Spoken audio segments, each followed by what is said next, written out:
கர்த்தருடைய பரிசுத்த நாமத்துக்கு மகிமை உண்டாகட்டும். பிரியமானவர்களே, எல்லாரும் எப்படி இருக்கிறீங்க? இந்த வருஷத்தின் கடைசி நாட்களை நம்ம இருக்கிறோம். இது தேவனுடைய கிருபை. ஏனென்றால் வருஷத்தின் ஆரம்பத்தில் உயிரோடு இருந்தங்க இந்த வருஷம் முடிவில் இன்றைக்கி ஜீவனோடு பார்க்க முடியல.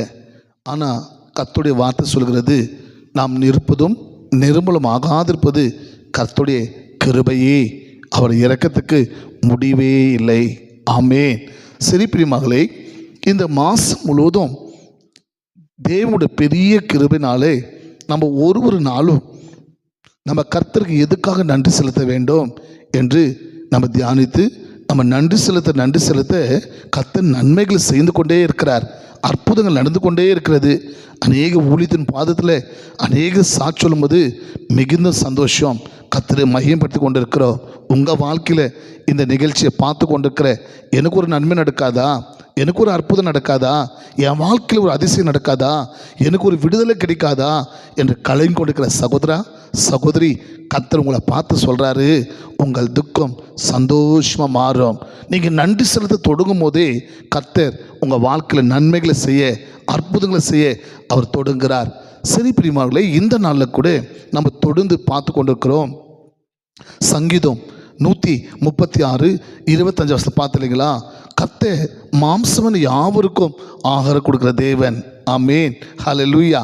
ஆனால் இன்னைக்கு நம்ம பார்க்கும்போது நிறைய ஆண்டோட பிள்ளைகள் ரட்சிக்கப்பட்டுங்க கர்த்தரோட பிள்ளைகள் சொல்கிறாங்க, ஐயா எங்களால் ஒரு நாள் வாழ்க்கை நடத்துக்கு ரொம்ப கஷ்டமாக இருக்குது, எங்களால் வாழ்க்கை ஓட்டுறதுக்கு ரொம்ப கஷ்டமாக இருக்குது, சாப்பாட்டு கஷ்டம், வீட்டு வாடகை கட்ட கஷ்டம், பிள்ளைகளை படிக்க வைக்க கஷ்டம், எங்களுக்கு வாழ்கிறதுக்கே ரொம்ப கஷ்டம் அப்படி சொல்லுவாங்க. அன்பு சகோதரா, அன்பு சகோதரி, நம்ம தேவன் நல்லவர். ஆமென். கர்த்தர் சொல்கிறாரு, ஆகாயத்தில் பறக்கிற பறவைகளை நோக்கி பாருங்க, அது விதைப்பதில்லை, அது அறுப்பதில்லை, அவைகளை போஷிக்கிற தேவன் உங்களை போஷிக்க மாட்டாரோ? அவைகளை பார்க்கிலும் நீங்கள் விசேஷமானவர்கள். ஆமென், ஹல்லேலூயா. அப்படியானால் ஏன் இன்னைக்கு நிறைய கர்த்தருடைய பிள்ளைகள் வாழ்க்கையில், தெய்வ பிள்ளைகள் வாழ்க்கையில் ஏன் இன்னைக்கு நிறைய குறைகள், நிறைய நன்மைகள் குறைப்பட்டிருக்கிறது? அற்புதங்கள் பார்க்க முடியல, வாழ்க்கையில் ஒரு ஆசீர்வாதம் இல்லை, ஒரு திருப்தி இல்லை, சாப்பாட்டுக்கே கஷ்டம், வாழ்க்கை நடத்துறதுக்கே கஷ்டம், குடும்பம் நடத்துறதுக்கே கஷ்டம், தேவைகள் சந்திக்கப்படுறதே கஷ்டம் சொல்கிறோமே. ஆனால் வேதம் சொல்கிறது, என் அன்பு தேவ பிள்ளைகளே, நீங்கள் மத்திய சுவிசேஷம் 6:33 சொல்கிறது, முதலாவது நீங்கள் தேவன் ராஜ்யத்தையும் நீதியை தேடுங்கள், அப்பொழுது இவர்கள் கூட கொடுக்கப்படும். ஆமென். என் அன்பு சகோதரா, என் அன்பு சகோதரி, இன்னைக்கு நிறைய கர்த்தருடைய வாழ்க்கையில் ஆசீர்வாதம் இல்லாத காரணம், இன்னைக்கு நம்ம தேவைகளுக்காக, நம்ம குடும்பத்துக்காக, ஆமென், நம்மளுக்கு சாப்பாடு வேணும் இல்லைன்னு சொல்ல, குடும்பம் நடத்துறதுக்கு பணம் வேணும் இல்லைன்னு சொல்ல, ஆனால் நம்மளை படித்த தேவனுக்கு நம்ம முதல் ஸ்தானத்தை கொடுக்கும்போது, நம்ம முக்கியத்துவம் கொடுக்கும்போது கர்த்தர் சொல்கிறாரு, என் அன்பு மகனே, என் அன்பு மகளே, சோத்திரம், நான் உன்னை படித்த தேவன் உன்னை போஷிக்காமல் இருப்பானா? உன் தேவை சந்திக்காமல் இருப்பானா? உன் காரியங்களை வாய்க்க செய்யாமல் இருப்பானா? உன்னை நான் நடத்தாமல் இருப்பேனா? உன்னை செமுக்காமல் போஷிக்காமல் தாங்காமல் இருப்பேனா? முதலாவது தேவன் ராஜ்யத்தை நீதி தேடுங்கள், அப்பொழுது இவைகளை கூட கொடுக்கப்படும். இன்றைக்கி நிறைய கர்த்தர் பிள்ளைகள் ஆண்டவருக்கு தேடுறது இல்லைங்க, ஆண்டவருக்கு முதல் ஸ்தானம் கொடுக்கறதில்ல.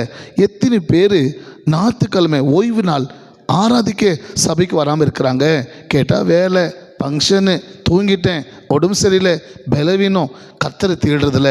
அதே போல் எத்தனையோ பேர் ஜெபம் பண்ணுறதில்ல, பைபிள் படிக்கிறதில்ல, வேதம் வாசிக்கிறதில்ல, குடும்ப ஜெபம் இல்லை. சோத்திரம், வீட்டில் தான் இருப்பாங்க கிறிஸ்தவங்க, ஆனால் சபையில் நடக்கிற ஜெப கூட்டங்களுக்கு, உபவாச கூட்டங்களுக்கு கர்த்தரை தேடி வரமாட்டாங்க. எப்படி நம்ம வாழ்க்கையில் இருக்கிற குறைகள் நீங்கும், கஷ்டங்கள் நீங்கும், கடன்கள் மாறும், பஞ்சங்கள் மாறும், ஆமென், நம்ம வாழ்க்கை இருக்கிற வெறுமைகள் மாறும். எப்போ கர்த்தர் நம்மளை ஆசீர்வதிப்பார்னா, முதலாவது தேவன் ராஜ்யத்தையும் நீதியை தேடுங்கள், அப்பொழுது இவங்க கூட கொடுக்கப்படும். இன்னைக்கு இந்த வார்த்தை கேட்க நீங்கள் இந்த தேவனுடைய சத்தத்துக்கு, இந்த தேவனுடைய சத்தியத்துக்கு ஒப்பு கொடுப்பீங்கன்னா, முதலாவது கர்த்தரை தேட ஒப்பு கொடுத்தீங்கன்னா, உங்கள் வாழ்க்கையில் இருக்கிற தரித்திரம், உங்கள் வாழ்க்கையில் இருக்கிற கண்ணீர், உங்கள் வாழ்க்கையில் இருக்கிற வேதனை, உங்கள் வாழ்க்கையில் இருக்கிற கஷ்டங்கள், கடன்கள், வறுமைகள் நீக்கி கர்த்தர் உங்களை திருப்தியாக்கி ஆசீர்வதிப்பார். ஜெபிக்கலாமா? ஒப்பு கொடுக்கலாமா? சுவாமி, இந்த வார்த்தை கேட்டு யாரெல்லாம் மன திரும்பி மன்னிப்பு கேட்டு, அப்பா ஒருவேளை இந்த வருஷத்தில் உங்களை தேடாமல் நான் வேலைக்கும் உலகத்துக்கும் சுயத்துக்கும் அப்பா நான் முக்கிய கொடுத்து தான் தயவாக மன்னிங்க சப்பா. இன்றைக்கி ஒரு தீர்மானம் எடுக்கிற சுவாமி, முதலாவது உங்கள் ராஜ்யத்தையும் உங்கள் நீதியை தேட என்னை அர்ப்பணிக்கிறேன். யாரெல்லாம் ஒப்பு கொடுக்குறாங்களோ அவங்க வாழ்க்கையில் எல்லா தேவைகள் ஆண்டவரே கூட சேர்த்து கொடுத்து ஆசீர்வதித்து சாட்சியை வைப்பீராக. அப்படி செய்ததுக்காக நன்றி நல்ல பிதாவே. ஆமேன். God bless you.